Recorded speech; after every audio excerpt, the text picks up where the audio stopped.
Doctor sir আমার বউটারে একটু দেখেন তো। বা ভালোই তো, কিন্তু চিকনে বেশি। আরে ওইরকম করে দেখতে কই নাই, ও অসুখ। ও কি হইছে? ভাত খাইতে পারে না। তাহলে ও আর বাঘের বাঘ তুমি খেলি তো হয়। আরে ভাত খাইতে পারে না, গলায় দিয়ে ওর ভাত যায় না। তাহলে রুটি খাওয়াবা। এই ও খাওয়া দাওয়া করতে পারতে আছে না, গলায় দিয়ে কিছু যায় না, হেইডে কইতে আছি। তাইলে তো পেট কাটতে হইব।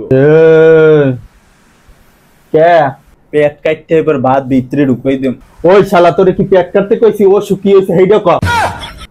ভাই রাগ করেন কি লাগে? কিডনি খারাপ হইছে। আরে ভাত না খাইতে পারলে লিভার খারাপ হয়, কিডনি কুমনি দেইলো। তাহলে লিভারই খারাপ হইছে। ওই শালা তুই কিছু জানো? হয় জানি তো। কত লিভার কোনখানে থাকে?